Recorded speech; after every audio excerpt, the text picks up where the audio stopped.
The Mermaids' Lagoon.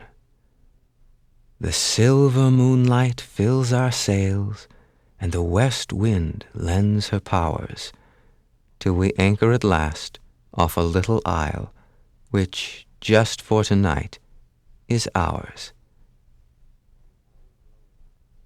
Now we've lowered our sails, and we're anchored just offshore of this little island.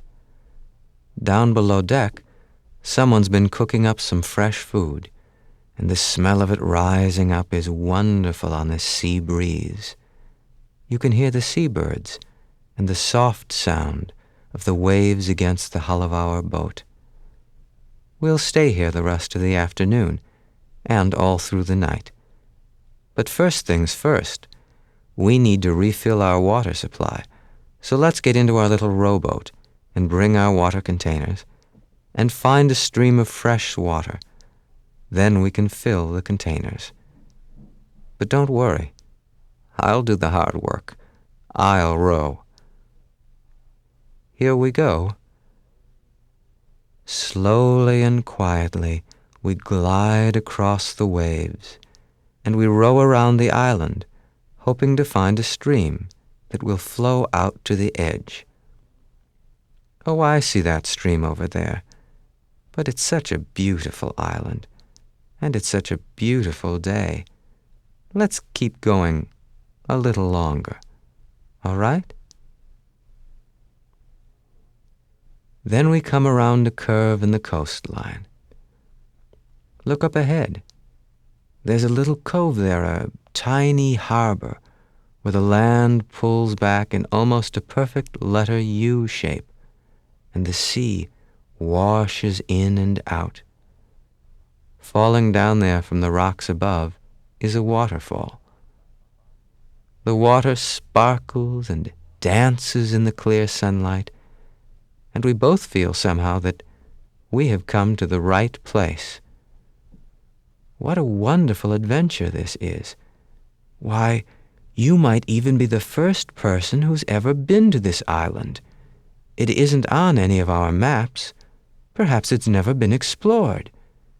If you walk on the beach, will yours be the first footprints any human has ever left there? Just as we're thinking all this to ourselves, we hear laughter. Laughter and voices. I'll stop rowing, you look around.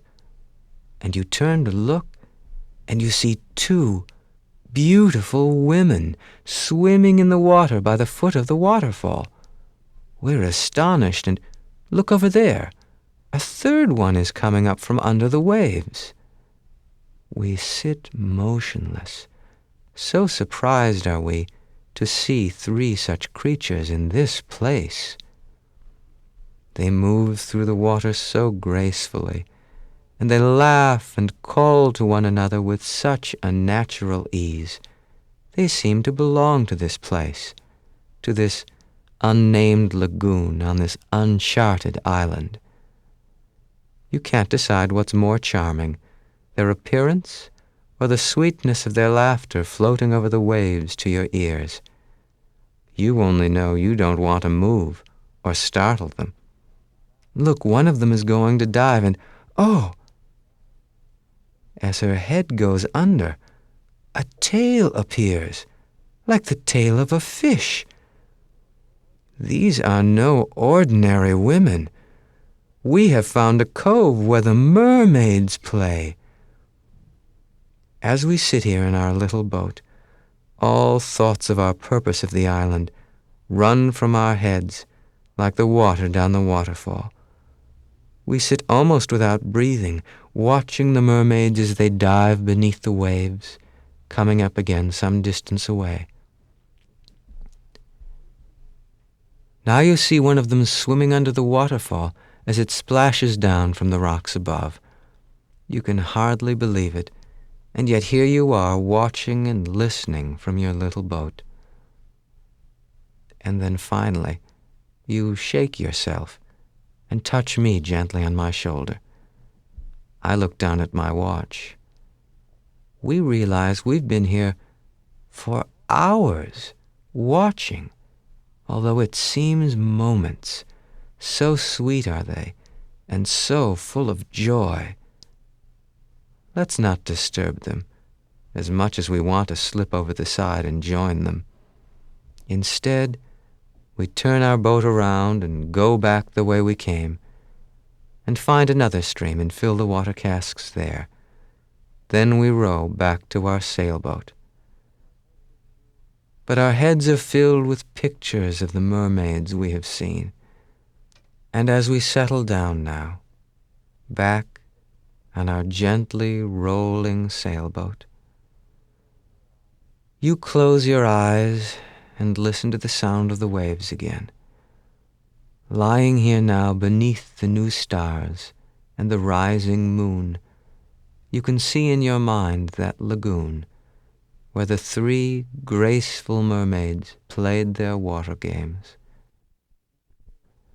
And you can hear their laughter as it floats its way across the waves to you. Listen. Do you hear it? I thought you would. Just listen. Listen and dream.